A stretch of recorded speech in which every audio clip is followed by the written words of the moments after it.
네, 안녕하세요. 오늘은 문화의 특징에 대해서 공부해 보도록 하겠습니다. 자, 지난 시간에 우리는 문화의 의미에 대해서 공부를 했었는데요. 네, 문화의 의미와 문화를 구성하는 요소에 대해서 알아봤었죠. 자, 좁은 의미와 넓은 의미로 알아봤던 문화의 의미 중에 넓은 의미의 문화에 대해서 다시 떠올려 보는 게 오늘의 공부에 좀 도움이 될 것 같습니다. 자, 여러분, 넓은 의미의 문화란 뭐다라고 이야기했었죠? 넓은 의미의 문화. 네. 사회 구성원들이 만들어낸 공통의 생활 양식. 자, 사회 구성원이 만들어낸 공통의 생활 양식.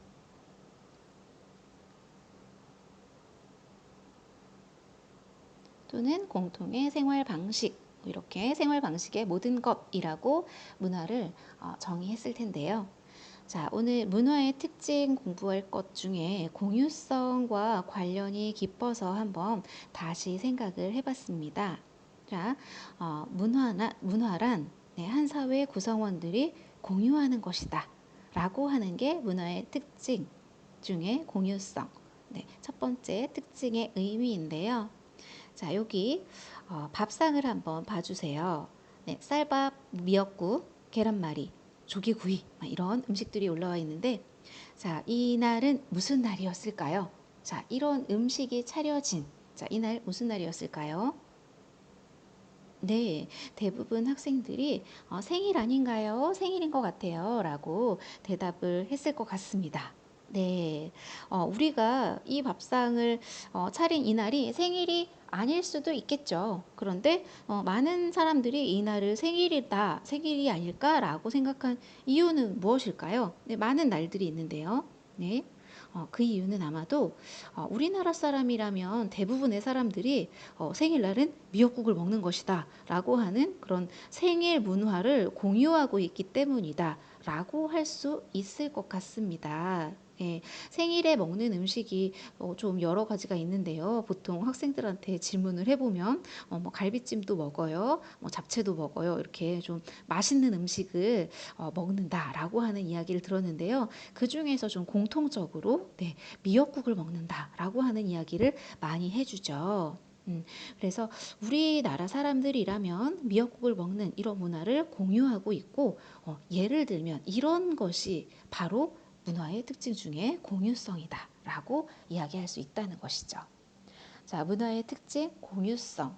네, 첫 번째 공유성. 문화는 한 사회 구성원들이 같이 공유하는 것이다 라고 하는 거죠.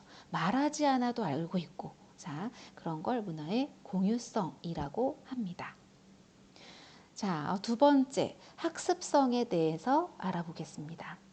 자, 학습성이라고 하는 것은 문화는 배우지 않아도 저절로 아는 것이 아니다.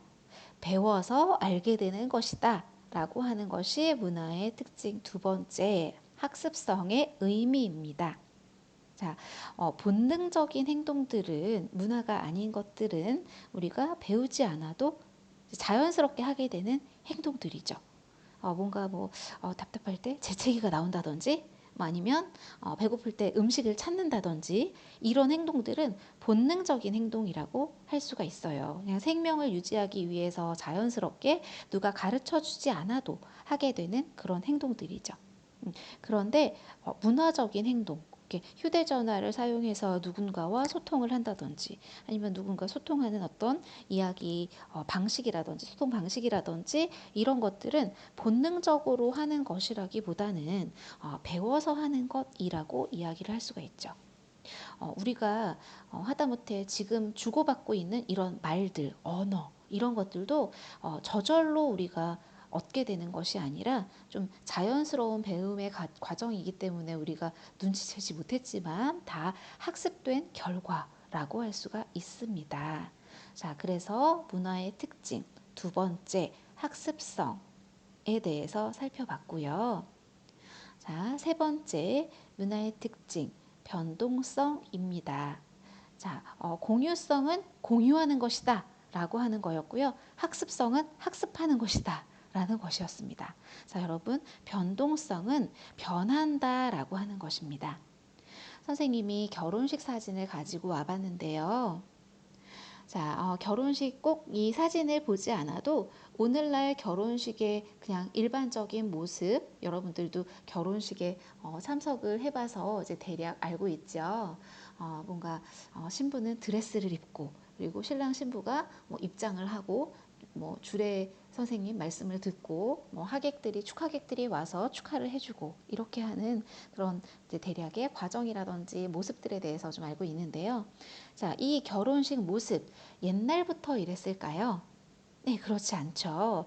옛날 조선시대를 생각을 해보면 우리가 TV에서 이제 본 것처럼 좀 오늘날과 다른 복장, 이제 한복인데 또 평소에 입는 그런 한복도 아니고 이제 특별한 그런 혼례를 치를 때 입는 그런 한복을 입고 이제 서로 신랑 신부가 마주 서 있다가 이제 뭐 어떻게 절을 해라 하면 서로 이제 바닥에다가 이제 절도 하고 이렇게 하는 과정을 통해서 혼례를 치르는 그런 모습을 본 적이 있으실 텐데요. 네, 그래서 이제 이런 모습을 보면 옛날과 오늘날 이렇게 결혼하는 방식이 달라졌구나. 라고 하는 것을 우리가 쉽게 이제 떠올려 볼 수가 있겠죠. 그래서 결혼 문화뿐만 아니라 뭐 많은 것들이 그렇죠. 식생활 문화도 그렇고 뭐 학교 문화라든지 이제 여러 가지 문화를 살펴보면 사람들의 생활 양식을 살펴보면 과거와 오늘날 많이 달라진 것이 많다라고 하는 것을 우리가 알 수가 있습니다. 그래서 문화의 특징, 네 번째, 변동성. 네, 문화라고 하는 것은 고정된 것이 아니다. 자, 고정된 것이 아니라 변하는 것이다. 시간의 흐름에 따라 변할 수 있는 것이다. 라고 하는 것이 바로 문화의 특징 세 번째, 변동성입니다.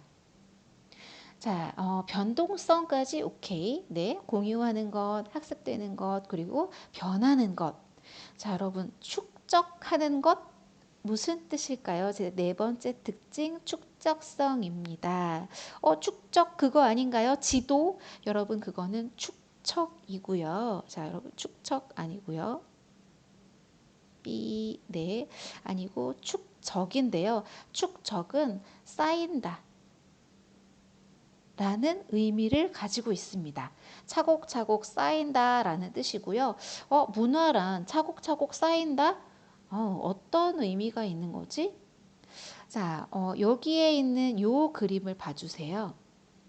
자, 잘생겼을 것 같은, 네, 남자일 것 같은, 네, 7명이 보이죠? 여러분 보이나요? 예. 선생님은 여기에 이미지들은 출판사 이미지도 포함이 되어 있고요. 그리고 보통은 이렇게 좀 자유롭게 쓸 수 있는 픽사베이라고 하는 사이트에서 가지고 왔는데요. 자, 여기에 요 이미지를 찾기 위해 선생님은 K-팝을 넣어서 검색을 해봤어요. 이제 그랬더니 이런 이미지가 나와서 이제 가지고 와봤습니다.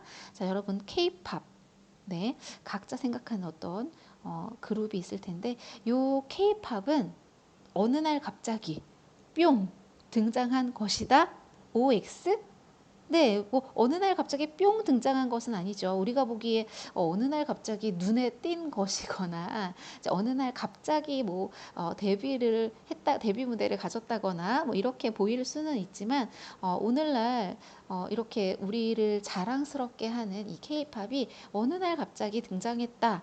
어느 날 갑자기 생겨났다라고 이야기하기는 어려울 것 같습니다. 자, 이 K-팝의 근원을 생각해 보면 아마도 서양의 대중음악의 근원을 두고 있다라고 생각이 되는데요.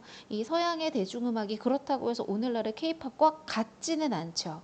자, 서양의 대중음악의 어떤 지금까지 우리의 한국식의 그런 대중문화가 차곡차곡 쌓인 것, 대중 가요가 뭐 어떤 노래의 경향이라든지 아니면 뭐 춤이라든지 뭐 이런 것들이 차곡차곡 쌓인 것이 바로 오늘날의 케이팝이 아닐까 선생님은 그렇게 생각을 하는데요.